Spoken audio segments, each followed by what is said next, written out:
היי, שלום, ברוכים הבאים, תודה שהצטרפתם. אני ציפי ואנחנו בשיעור של פרקי אבות, פרק ד', זה הפרק שקוראים אותו בשבת הקרובה. אנחנו נתחיל עם משנה א', מקווה שתהנו. בן זומא אומר, איזהו חכם הלומד מכל אדם, שנאמר מכל מלמדי השכלתי, כי עדותיך שיחה לי. איזהו גיבור, הכובש את יצרו, שנאמר טוב ערך אפיים מגיבור, ומושל ברוחו מלוכד עיר.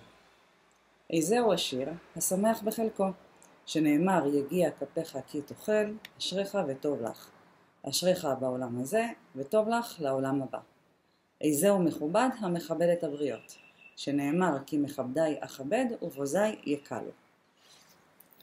אז קודם כל נתחיל מבן זומא, התנא שמביא לנו את המשנה הזאת.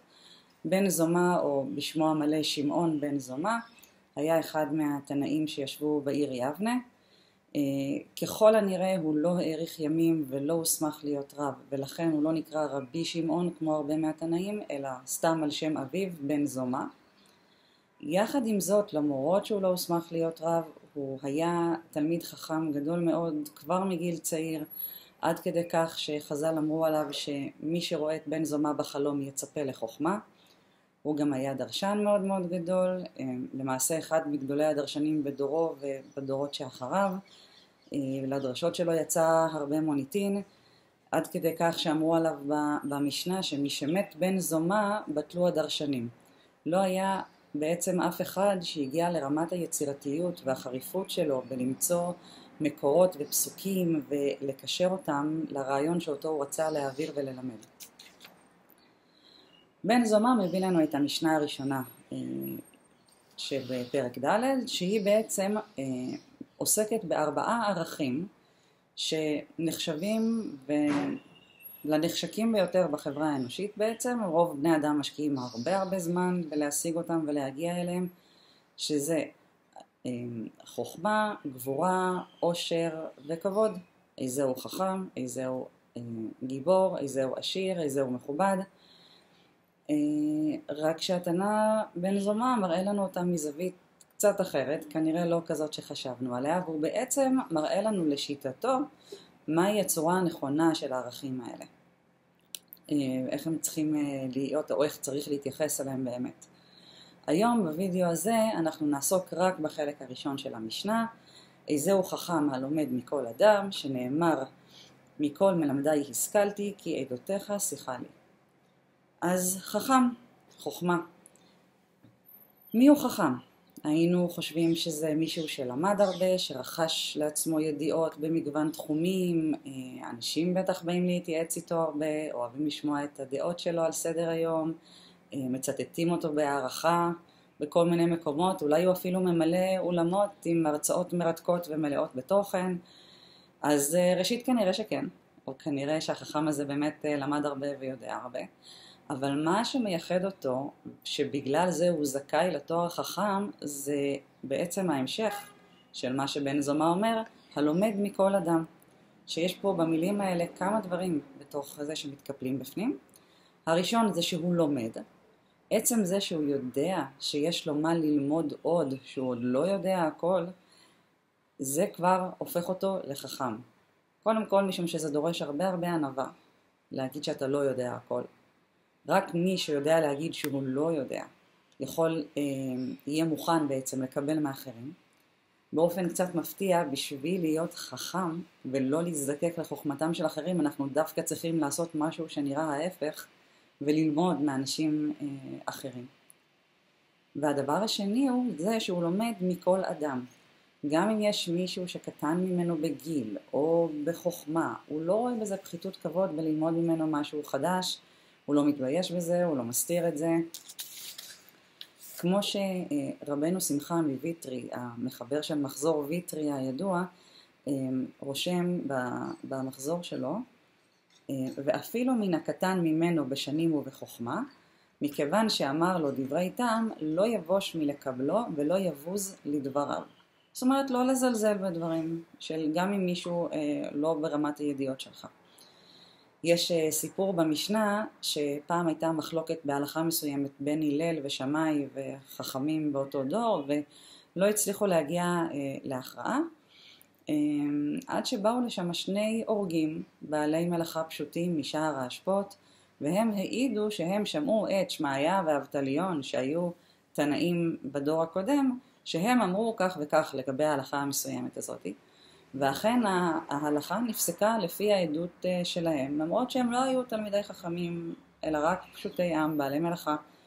מכאן לומדים שאין לזלזל בדברים של אנשים פשוטים, כי גם מהם אפשר ללמוד, ולא רק מידות טובות, אלא אפילו גם תורה ממש. יש ספר שנקרא אורחות חיים, שמיוחס לרבי אליעזר בן הורקינוס, גם אחד מגדולי התנאים, שהוא בעצם ספר שמכיל את הצוואה שכתב או אמר רבי אליעזר בן הורקינוס לבנו. מוסר השכל, מידות טובות שראוי לאדם להתנהג בהן, ושם הוא כותב, הט אוזנך ושמע לדברי חכמים, ואל תהי בז לכל אדם, כי כמה מרגליות יימצאו באפקורסתו של אני, כלומר בצעיפו של אני. גם באנשים שנראים לכאורה ממש ממש פחותים אפשר למצוא יהלומים. לסיכום, החכם מוכן ללמוד מכל אחד, גם ממישהו ממעמד נמוך ממנו בלי לחוש פחיתות כבוד או להתבייש. בזה הוא בעצם רוצה להפיק את המרב מכל האנשים שנמצאים מסביבו, גם אם זה אנשים שגדולים ממנו בתורה, גם אם זה אנשים שגדולים ממנו בניסיון חיים, בין אם זה מדובר גם עם תלמידים שלו, בני משפחה שלו, חברים לעבודה או חברים ללימודים.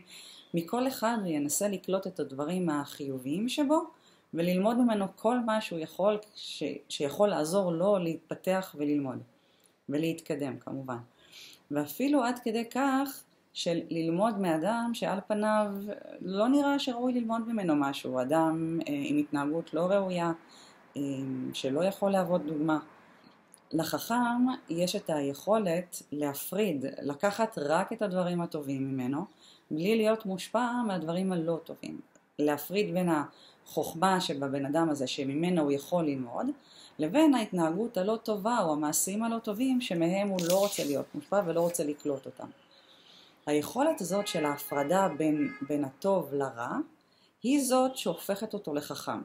זאת בעצם דרגה גבוהה של לא להיות מושפע מהאדם הלא טוב, אלא רק לקחת ממנו את הדברי חוכמה שבו ולהישאר איתם. כמו שאמרו על רבי מאיר בעל הנס, גם עוד אחד מגדולי התנאים, מוזכר הרבה מאוד במשנה, ואגב יום ההילולה שלו היה השבוע בי"ד אייר פסח שני. רבי מאיר רימון מצא, תוכו אכל, קליפתו זרק. מתי ובאיזה הקשר זה נאמר, אז אני אתן קצת רקע. רבי מאיר בעל הנס היה תלמידו של תנא אחד גדול בשם אלישע בן אבויה, שהיה באמת אחד מגדולי החכמים בדור, שבשלב מסוים התפקר, יצא לתרבות רעה, כפר בתורה, אפילו עשה להכעיס. יש עליו סיפור בגמרא שהוא רכב פעם אחת ביום כיפור על הסוס באמצע רחוב בעיר, דווקא בשביל לעשות. ומאותו רגע שהוא התפקר, בתלמוד הפסיקו לקרוא לו, הוא לא מוזכר יותר בשמו אלישע בן אבויה, אלא בשם אחר, כך קוראים לו אחר. יש עליו סיפור מעניין, אבל אנחנו לא ניכנס אליו כאן. בכל אופן, רבי מאיר המשיך להיות תלמידו של אחר, אלישע בן אבויה, והמשיך ללמוד ממנו תורה גם אחרי שהוא התפקר. והגמרא מספרת על אמורא אחד בשם רבא בר רב שילה, שפעם פגש את אליהו הנביא והתעניין אצלו מה נעשה בשמיים. אליהו סיפר לו שלקדוש ברוך הוא יש מנהג קבוע שהוא חוזר על דברי תורה והלכה של כל החכמים, חוץ מרבי מאיר. אז שואל אותו אמורא רבא למה? עונה לו אליהו משום שהוא למד אצל אחר. אז רבא בר רב שילה תהה, אבל למה? למה העובדה שהוא למד אצל אחר נחשבת לפגם? הרי תלמיד חכם כמו רבי מאיר, מן הסתם יודע לעשות את ההפרדה בין טוב לרע. ואז הוא אומר את המשפט הזה שהזכרנו קודם, משל למה הדבר דומה? לאדם שמצא רימון, תוכו אכל, קליפתו זרק. כלומר, הוא התכוון לומר, רבי מאיר מצא את הרימון, את אחר, אותו אלישע בן אבויה שקרוי אחר,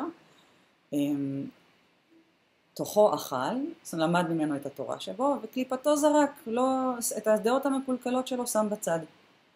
אליהו העביר את המסר לשמיים, ובאמת תוך שנייה שתיים הוא אומר לרבא בר רב שילה, קיבל הקדוש ברוך הוא את דבריך, ועכשיו הוא מצטט מאמר בשמו של רבי מאיר, ולא עוד, אלא שמזכיר אותו בשם חיבה, ואומר מאיר בני אומר כך וכך. אז החכם שלנו גם יודע שהוא צריך ללמוד, הוא גם מוכן ללמוד, הוא גם מוכן ללמוד ממי שהוא לא בדרגה שלו, מכל אחד. הוא מחפש כל מקור אפשרי ללמוד ממנו, כולל מאנשים שלכאורה לא ראוי ללמוד מהם, תוך כדי שהוא יודע להפריד בין הדברים הרעים לבין החוכמה שאיתה הוא נשאר. ולמה זה בעצם קורה? זה בעצם עוד תכונה של החכם. אצל החכם, החוכמה עצמה היא שנחשבת. הוא באמת רוצה להיות חכם.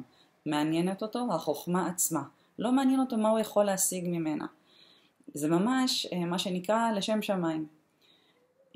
וזה מה שמאפשר לו ללמוד מכל אחד בלי לחשוב על הכבוד שלו, בלי לחשוש לכבוד שלו. ולמה הוא באמת נהיה חכם מללמוד מכל אחד? משום שבכל אדם, כך אומר הרבי מלובביץ', יש איזשהו עניין ייחודי שנמצא רק בו.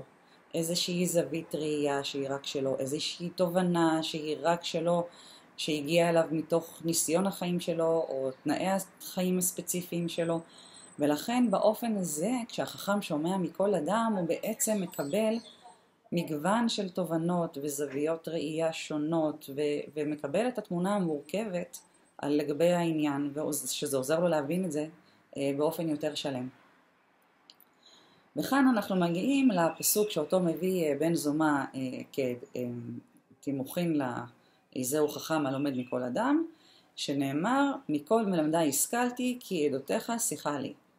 אז מכל מלמדי השכלתי, המשמעות הפשוטה היא שמכל מי שלימד אותי למדתי. המשמעות הנוספת היא מכל מלמדי השכלתי, זאת אומרת החכמתי יותר מכולם. עצם ההקשבה לכל אחד עשתה אותי חכם יותר, עצם ההפעלה של כוח השכל, ונהייתי חכם יותר מכל אלה שלימדו אותי. כי עדותיך, עדותיך זה מלשון עדות, כשעד מעיד במשפט, בתכלס לא מעניין אותנו מעמדו ומצבו, מה שמעניין אותנו זה התוכן של הדברים שלו, וככה גם כאן יש ללמוד מכל אדם, יהיה מי שיהיה, להקשיב לתוכן ולא להסתכל על הבן אדם עצמו. שיחה לי, שתי המילים האחרונות, כי עדותיך שיחה לי, שימו לב שהלימוד יכול לבוא גם משיחה סתם. כמו שחז"ל אומרים ששיחת חולין של תלמידי חכמים צריכה ללמוד. זאת אומרת, גם כשבן אדם סתם מדבר על דברים שהם לא קשורים לתורה, אלא שיחת יום יום, גם בזה מבן אדם חכם, או בכלל גם האמת לא מבן אדם חכם, גם בזה מכל אדם אפשר ללמוד לפעמים חוכמה או מוסר או מידות. ואני אסיים בנקודה שהרבי מלובביץ' מעלה כאן, שהמשנה הזאת בעצם מוצגת מהצד של האדם הלומד, החכם שבא ללמוד מכל אדם. אבל קיים גם הצד השני, הצד המלמד. אם אפשר ללמוד מכל אדם משהו, זה בהכרח אומר שלכל אדם בעולם יש משהו שהוא יכול ללמד אחרים. באחת מהשיחות של הרבי מלובביץ' בשבת, הרבי התייחס לשאלה שמישהו שאל, איך אפשר לדרוש ממני לצאת, לעסוק במבצע תורה, זאת אומרת לצאת לקרב יהודים, ללמד אותם על יהדות, בשעה שהידיעות שלי הן מסתכמות בפרק אחד או אפילו באות אחת. והרבי עונה על זה ואומר, גם אם אתה יודע רק משהו אחד, אפילו פרק אחד, אפילו אות אחת, אם לימדו אותך את האלף בית ואתה יודע את הצורה של האות א', צא החוצה, תמצא יהודי שלא יודע מה זה ותלמד אותו ותסביר לו מה זה האות א'. כלומר, לכל אחד מאיתנו יש שליחות להשפיע וללמד אחרים, ואף אחד לא יכול להתחמק מזה בטענה שהוא לא יודע מספיק. כי אם אפשר ללמוד מכל אדם, אם יש אדם אחר שיכול ללמוד ממך משהו, בהכרח שגם לך עצמך יש מה ללמד אותו, גם אם זה משהו קטן. אסור לזלזל גם במשהו כזה. עד כאן, אני מקווה שנהנתם, תודה שהייתם פה, אתם מוזמנים להגיב, להעיר וכולי, ונתראה בסרטון הבא.